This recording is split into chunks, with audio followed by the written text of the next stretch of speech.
નમસ્કાર, ન્યૂઝ 18 ગુજરાતીમાં આપનું સ્વાગત છે। આપની સાથે હું છું કોમલ। સમાચારમાં સૌથી પહેલા વાત કરીશું હીટવેવની આગાહી વિશે।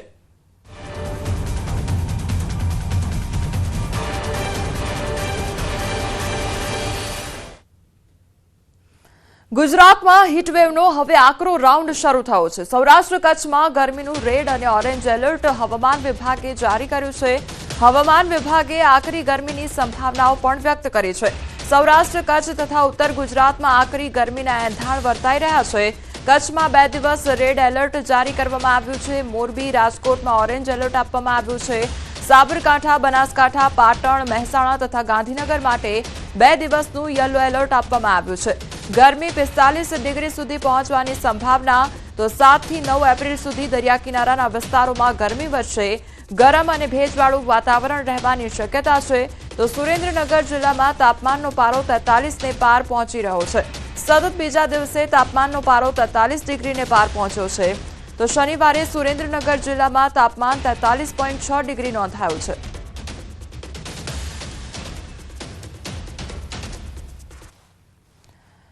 તો જે પ્રમાણે તાપમાન વધી રહ્યું છે ત્યારે મેપના માધ્યમથી સમજીશું કે ક્યાં આગળ કયા પ્રકારનું એલર્ટ આપવામાં આવ્યું છે। તો રેડ એલર્ટ, ઓરેન્જ એલર્ટ અને યલો એલર્ટ જારી કરવામાં આવ્યું છે હવામાન વિભાગ દ્વારા। ત્યારે કચ્છ તેમજ ભુજમાં સૌથી વધુ તાપમાન જોવા મળશે અને ત્યાં આગળ રેડ એલર્ટ આપવામાં આવ્યું છે। કચ્છ, ભુજ અને નલિયામાં રેડ એલર્ટ આપવામાં આવ્યું છે। આ તરફ યલો એલર્ટ પર નજર કરીએ તો બનાસકાંઠા, પાટણ, મહેસાણા, સાબરકાંઠા તેમજ ગાંધીનગર શહેરમાં પણ યલો એલર્ટ આપવામાં આવ્યું છે। એટલે તાપમાન વધુ જોવા મળશે। બીજી તરફ મોરબી અને રાજકોટની વાત કરીએ તો મોરબી અને રાજકોટમાં ઓરેન્જ એલર્ટ આપવામાં આવ્યું છે। એટલે આ બાજુનો જે પટ્ટો છે તેમાં મોરબી રાજકોટમાં ઓરેન્જ એલર્ટ આપવામાં આવ્યું છે। કચ્છ, ભુજ અને નલિયામાં રેડ એલર્ટ આપવામાં આવ્યું છે। એટલે હજુ પણ આગામી દિવસોમાં તાપમાન વધવાની આગાહી કરવામાં આવી છે। ત્યારે હવામાન નિષ્ણાંત દ્વારા શું કહેવામાં આવ્યું છે તે સાંભળીએ। आज का जो फोरकास्ट है आने वाला अगले 9 तारीख तक 6 से लेकर 9 अप्रैल तक जो सौराष्ट्र कच्छ रीजन है हीट वेव वार्निंग दिया गया है। और जो गुजरात क्षेत्र की नॉर्दर्न डिस्ट्रिक्ट है वो 7 से 9 अप्रैल तक हीट वेव का वार्निंग दिया गया है। D1 में जो डिस्ट्रिक्ट सौराष्ट्र कच्छ में आ रहा है इसमें हमारा कच्छ आ रहा है, राजकोट आ रहा है। कच्छ के लिए हम आज ऑरेंज अलर्ट दिए हैं और अगले 2 दिन उसे रेड वार्निंग भी दिया गया है। और इसमें जो गुजरात रीजन की जो नॉर्दर्न डिस्ट्रिक्ट है बनासकांठा, साबरकांठा उसके साथ जो सटे हुए डिस्ट्रिक्ट है इसके लिए भी हम हीट वेव का वार्निंग दे रहे हैं। રાજકોટમાં પારેવડી ચોકમાં કાર ચાલકે અકસ્માત સર્જાવાની ઘટના સામે આવી છે। કાર ચાલકે બાઇકને અડફેટે લીધી। અકસ્માતને પગલે આસપાસના લોકો ભેગા થયા હતા। ઘટના સ્થળે હાજર લોકોએ કાર ચાલક નશામાં હોવાની આશંકા વ્યક્ત કરી છે। તો કાર ચાલક દ્વારા 2 બાઇક ચાલકને અડફેટે લેવામાં આવ્યા હતા અને કાર ચાલક નશામાં હોવાની આશંકા વ્યક્ત કરવામાં આવી છે। તેમજ જે આસપાસના લોકો હતા તેમના દ્વારા આક્ષેપ કરવામાં આવ્યો છે। કાર ચાલક દ્વારા 2 બાઇકને અડફેટે લેવામાં આવી છે અને અકસ્માત સર્જવામાં આવ્યો છે। બીજી તરફ કાર ચાલક નશામાં હોવાની આશંકા પણ વ્યક્ત કરવામાં આવી છે। પારેવડી ચોકડી વિસ્તારની આ ઘટના કે જ્યાં કાર ચાલક દ્વારા અકસ્માત સર્જવામાં આવ્યો હતો। जो है क्या पीतो भाई बंदे पायो क्या पायो क्या पायो ये तो क्यों है पीतो है क्या पीतो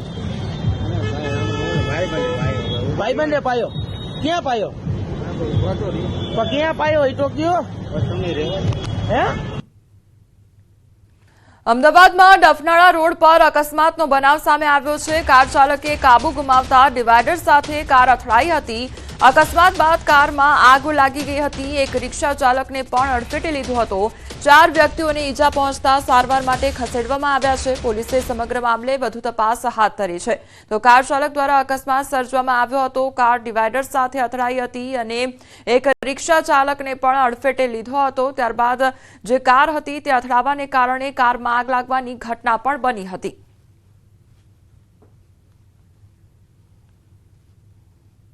આ તરફ મોરબીના હળવદમાં કારમાં આગ લાગવાની ઘટના બની છે તો હળવદ રેલવે સ્ટેશન બહાર કારમાં આગ લાગી તો સદનસીબે જાનહાનિ ટળી છે। ફાયર વિભાગે આગ પર કાબુ મેળવ્યો છે તો કારમાં એકાએક આગ લાગવાની ઘટના સામે આવી છે પરંતુ કોઈપણ પ્રકારની જાનહાનિ સર્જાઈ નથી। ફાયર વિભાગ દ્વારા આગ પર કાબુ મેળવી લેવામાં આવ્યો છે।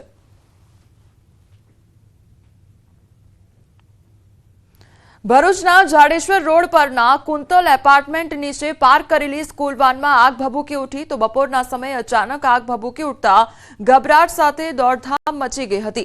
આગની જાણ થતાં કાર માલિક પણ દોડી આવ્યા હતા અને આજુબાજુના રહીશોને સાથે રાખી પાણી દ્વારા આગ પર કાબુ મેળવ્યો હતો। સદનસીબે આગમાં કોઈ જાનહાનિ કે ઈજા નથી થઈ। આગ શોર્ટ સર્કિટ થતા લાગી હોવાનું પ્રાથમિક અનુમાન લગાવવામાં આવી રહ્યું છે।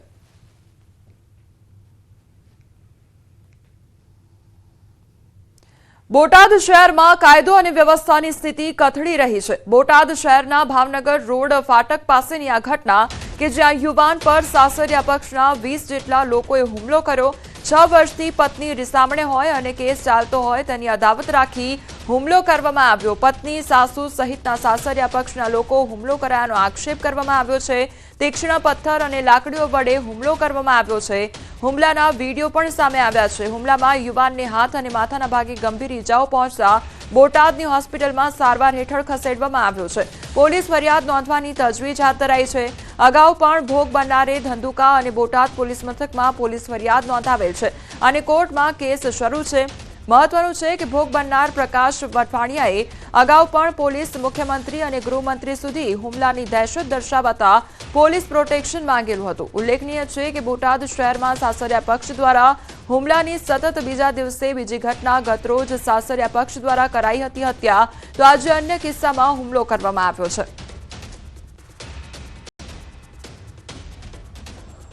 છેલ્લા 6 વર્ષથી મારી વાઈફના અનૈતિક સંબંધ હોવાના કારણે એ એના પિયરમાં રહે છે અને ભૂતકાળમાં પણ મારી ઉપર જાનલેવા હુમલો થયેલો હતો અને એના કેસ ધંધુકા કોર્ટમાં ચાલે છે। મારા વાઈફ, એના મમ્મી તથા મારા મામાજી, એમના વાઈફ, એમના છોકરા એ બધા પૂર્વ આયોજિત કાવતરું રચી મને આંતરી લીધેલો હતો અને મારી ઉપર તીક્ષ્ણ પથ્થર અને લાકડાથી મોટો હુમલો કરેલો હતો। રાજકોટના જામકંડોરણાના હરિયાસણ ગામે મારામારીનો બનાવ બન્યો છે। પ્લોટમાં બાંધકામ બાબતે મારામારી થઈ હતી। રવિભાઈ પરમાર નામના શખ્સ દ્વારા મહેશ પરમાર ઉપર હુમલો કરવામાં આવ્યો હતો। મહેશભાઈ પરમારને માથામાં ત્રિકમ માર્યો હોવાનો આક્ષેપ કરવામાં આવ્યો છે। ઉલ્લેખનીય છે કે અગાઉ 100 ચોરસ વાર પ્લોટમાં કબજો હતો જે પ્લોટનો કબજો ખાલી કરાવી મહેશભાઈને સોંપવામાં આવ્યો હતો જેથી મહેશભાઈ પર હુમલો કરાયો હોવાનું કહેવાઈ રહ્યું છે। મારામારીની ઘટના સીસીટીવી કેમેરામાં કેદ થઈ છે। જામકંડોરણા પોલીસે વધુ તપાસ હાથ ધરી છે।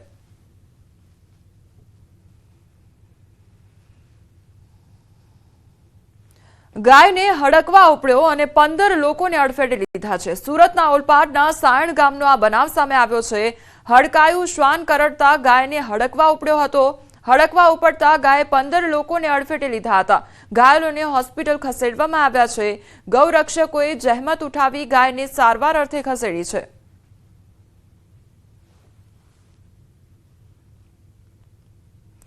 કેનેડામાં ગુજરાતી યુવકની ક્રૂર હત્યાનો મામલો સામે આવ્યો છે। રોકલેન્ડ, ઓન્ટારિયોમાં ગુજરાતી યુવકની હત્યા કરી દેવામાં આવી છે। ધર્મેશ નામના યુવક પર તીક્ષ્ણ હથિયારથી હુમલો કરવામાં આવ્યો છે। ધર્મેશ મૂળ સુરતનો રહેવાસી હતો અને કેનેડામાં અભ્યાસ પૂરો કરી PR હતો। પડોશમાં રહેતા વ્યક્તિએ હત્યા કરી હોવાનો આરોપ લગાવવામાં આવી રહ્યો છે। હત્યારાની પોલીસે અટકાયત કરી છે તો હુમલો કરવાનું કારણ હજી સ્પષ્ટ થયું નથી। આજે ભાજપાના સ્થાપના દિવસની ભાજપ દ્વારા ધામધૂમથી ઉજવણી કરવામાં આવી રહી છે। ત્યારે ગુજરાત ભાજપ પ્રદેશ અધ્યક્ષ તથા કેન્દ્રીય જળશક્તિ મંત્રી CR પાટીલે પણ સ્થાપના દિવસની ઉજવણી કરી। મંત્રી CR પાટીલે પોતાના નિવાસસ્થાને ભાજપાનો ધ્વજ લહેરાવ્યો હતો। સાથે જણાવ્યું કે આખા ગુજરાતમાં દરેક બૂથની અંદર લગભગ 25 ઝંડા પ્રમાણે 1.25 કરોડ ઝંડાઓનું વિતરણ કરવામાં આવ્યું છે।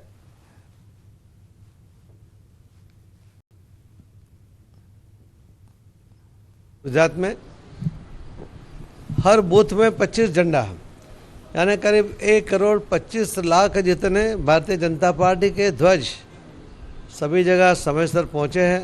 आज सभी जगह एक साथ वो लगेंगे और जो वातावरण निर्माण होगा वो पार्टी के कार्यकर्ताओं के लिए बहुत ही उत्साहपूर्ण होगा। આજે ભારતીય જનતા પાર્ટીના સ્થાપના દિવસની ઠેર ઠેર ધામધૂમપૂર્વક ઉજવણી થઈ રહી છે, ત્યારે કેન્દ્રીય મંત્રી મનસુખ માંડવિયાએ રાજકોટમાં રામનવમી અને સ્થાપના દિવસની ઉજવણી કરી છે। રાજકોટ શહેર ભાજપ પ્રમુખના ઘરે ધ્વજારોહણ કરી સૌને પાઠવી રામનવમીની શુભેચ્છા।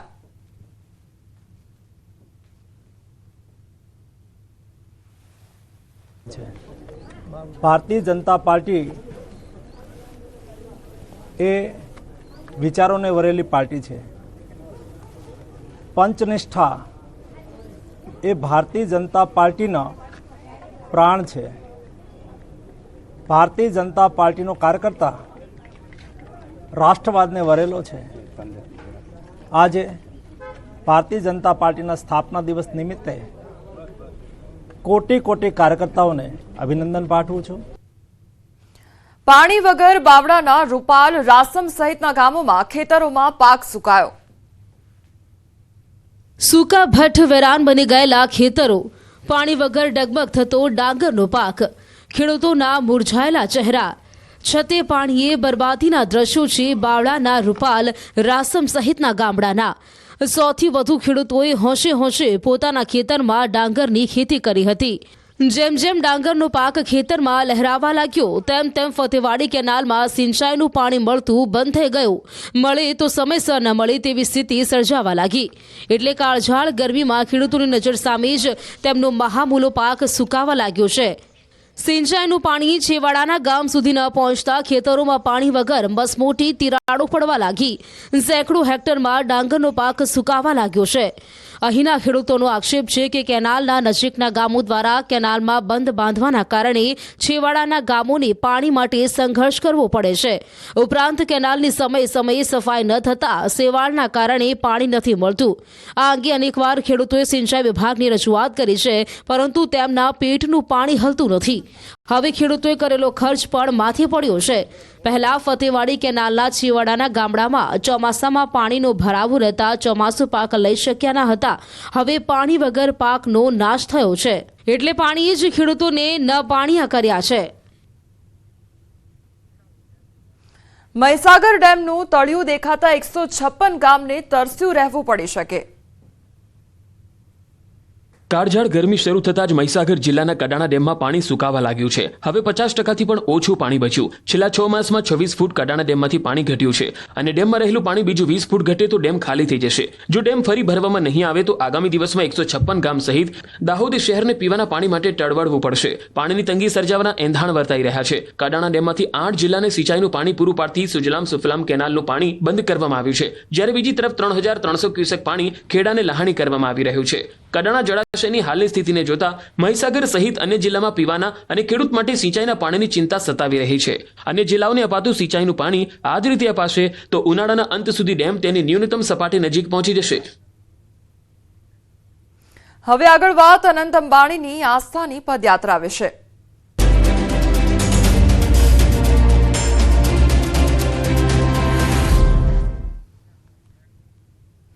દ્વારકાધીશ પર અનંત શ્રદ્ધા ધરાવતા અનંત અંબાણીએ 10 દિવસની પદયાત્રા પૂર્ણ કરીને ભગવાન દ્વારકાધીશના દર્શન કર્યા। પદયાત્રાના છેલ્લા દિવસે અનંત અંબાણીની સાથે પત્ની રાધિકા અને માતા નીતાબેન અંબાણી પણ જોડાયા। અનંત અંબાણીના પત્ની અને માતા પણ દ્વારકા પહોંચ્યા, જ્યાં દ્વારકાધીશના દર્શન અને પૂજા અર્ચના કરી। જે દરમિયાન નીતા અંબાણીએ જણાવ્યું કે અનંત અંબાણીએ જામનગરથી દ્વારકા સુધીની પદયાત્રા રામનવમીના દિવસે પૂર્ણ કરી છે, ત્યારે માતાનું હૃદય એકદમ આનંદિત છે।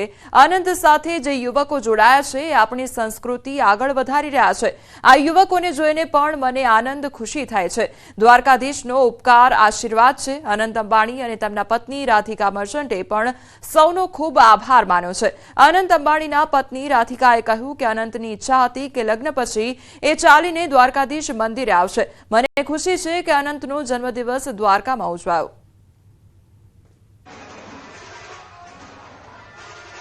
અનંતે આ પવિત્ર પદયાત્રા જામનગરથી દ્વારકાધીશ આજે રામનવમીના દિવસે પૂરી કરી છે. માનું દિલ એકદમ આનંદ છે.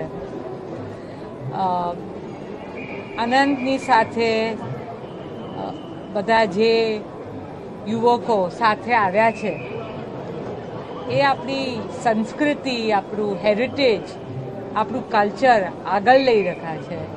તો એને માટે મને ખૂબ જ ગર્વ થાય છે કે આ છોકરાઓ પણ આટલી નાની ઉંમરે આટલું બધું ભગવાનમાં માની અને 10 દિવસ ચાલ્યા છે. બસ દ્વારકાધીશનો ઉપકાર છે, એના આશીર્વાદ છે. અને મુકેશને હું બસ બધા યુવકોને ખૂબ ખૂબ આશીર્વાદ આપીએ છીએ. धन्यवाद. जय श्री कृष्ण, जय द्वारकाधीश. आप सबको जय द्वारकाधीश और रामनवमी की बहुत बहुत शुभकामनाएं. आज 10वां दिन है और हमारा पद यात्रा का अंत है. आप सबको श्री द्वारकाधीश आशीर्वाद दे और मेरा दर्शन हो चुका है और पद यात्रा का समर्पण हो चुका है. सबको जय द्वारकाधीश और आप सबका बहुत बहुत धन्यवाद. आज अनंत का 30th बर्थडे है और अनंत की इच्छा थी कि शादी के बाद वो इधर चल के आएंगे हमारे घर से, जामनगर से. और बहुत साल से ये इच्छा थी पर कोई साल नहीं हो पाया, कोई साल. और ये साल उन्होंने अपना मन लगा के ये कर दिखाया मुझे. और मुझे बहुत गर्व है इन पे कि आज हम इनका बर्थडे श्री द्वारकाधीश के साथ सेलिब्रेट कर रहे हैं. Thank you everybody. और जो भी घर से उनको ये दुआ देते रहे कि उनका पदयात्रा सफल हो, उनको भी हमारी तरफ से थैंक यू वेरी मच कि आपकी उम्मीद हमारे साथ रही. Thank you.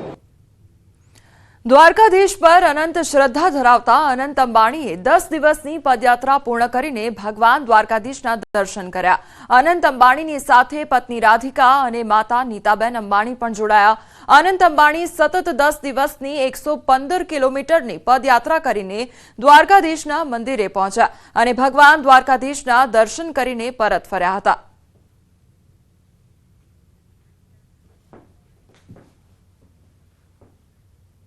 સમાચારોમાં આગળ વધીએ તે પહેલા રોકાઈશું એક બ્રેક માટે.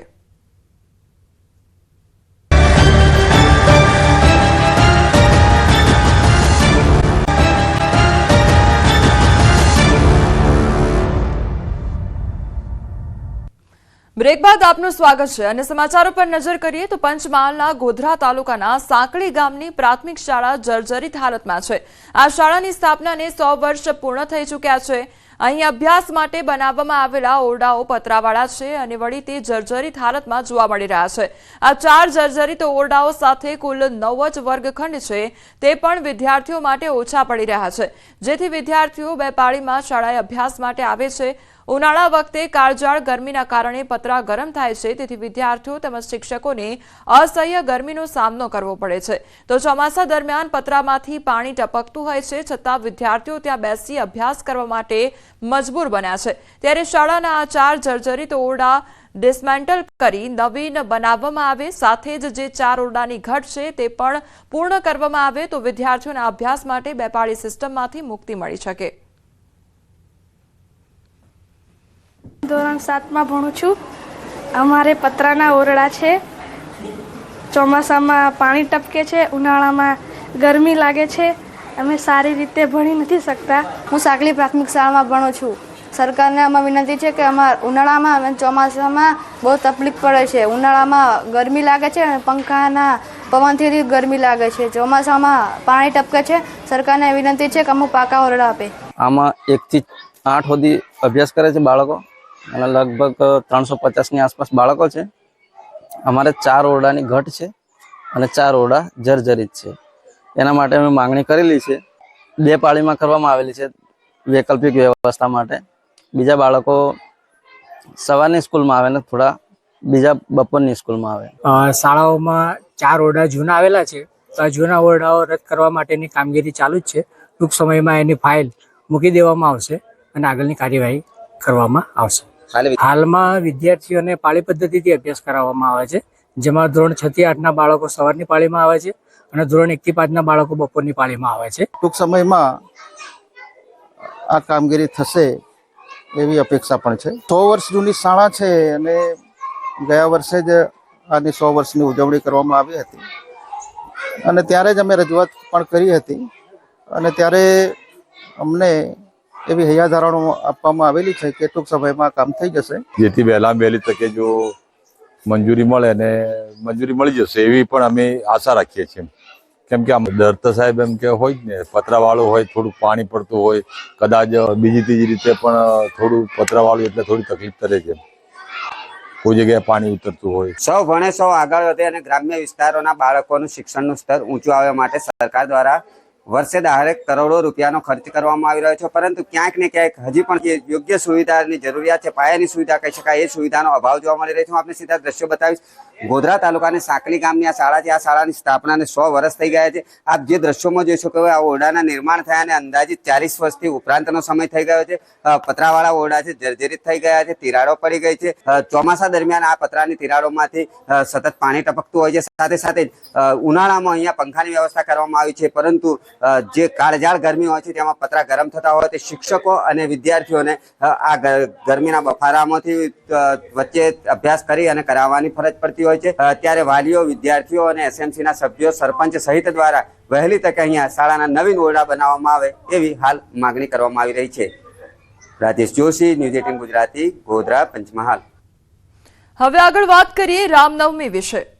જય રઘુનંદન જય સિયા રામ, જય રઘુનંદન જય સિયા રામ. યાત્રાધામ શામળાજીમાં ભગવાન શામળિયાને સોનાનો મુગટ અર્પણ કરવામાં આવ્યો અને ભક્તોએ આપેલ સુવર્ણ દાનમાંથી 3 કિલોનો સોનાનો મુગટ તૈયાર કરવામાં આવ્યો હતો. મંદિર ટ્રસ્ટ દ્વારા શ્રી હરિ ક્રિએશનના માધ્યમથી 4.25 કરોડની કિંમતનો મુગટ તૈયાર કરવામાં આવ્યો હતો. રામનવમીના પાવન પર્વ પર હીરા જડિત મુગટ શામળિયાને અર્પણ કરવામાં આવ્યો છે.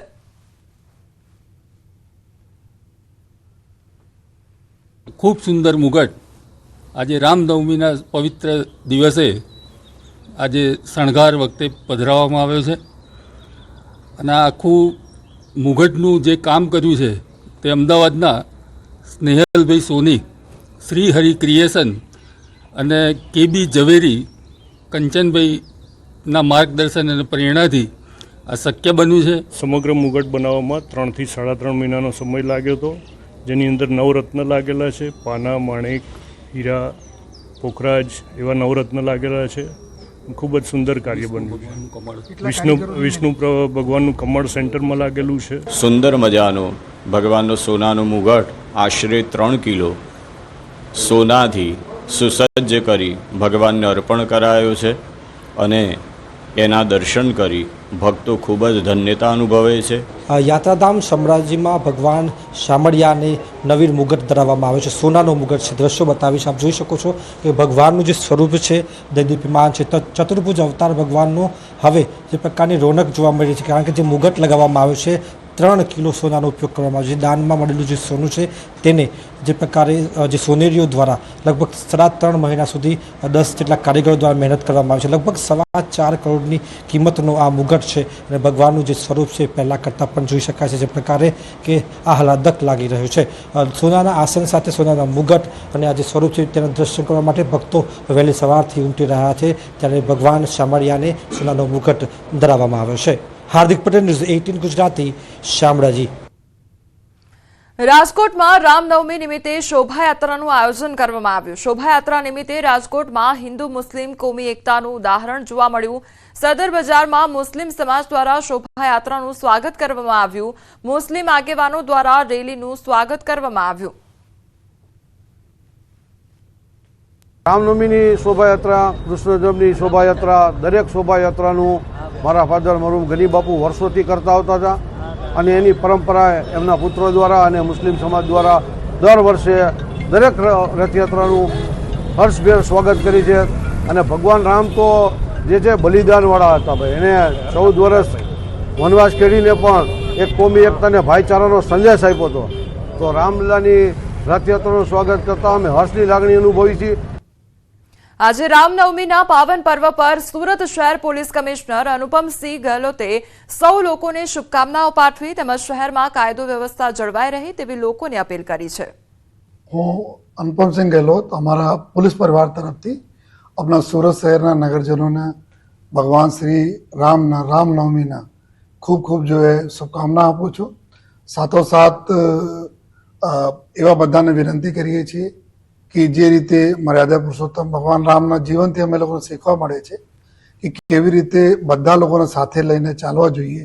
આ રીતે અમે બધા લોકો એક સાથે મળીને આપણે સુરતમાં ખૂબ સારા કાયદા અને વ્યવસ્થા સાથે સાથે સુરતના વિકાસના રેસમાં ખૂબ નંબર 1 સદૈવ રાખીએ.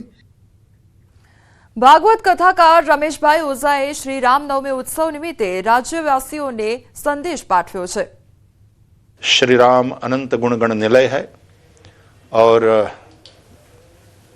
जितने धीर है उतने वीर भी हैं और जितने वीर है उतने धीर भी है. वीरता और धीरता का सुभग समन्वय भगवान श्री राम जी का चरित्र सदैव मन में रखते हुए हम यह उत्सव जब मनाते हैं तो श्री राम के पथ पर चलने का प्रेरणा हमें मिले और उसके लिए हम संकल्प करें और सनातन धर्म की ध्वजा को बहुत गौरवपूर्वक लहराएंगे, गर्व से कहेंगे हम हिंदू हैं. जय सिया राम, जय श्री कृष्ण. रघुनंदन जय सिया राम.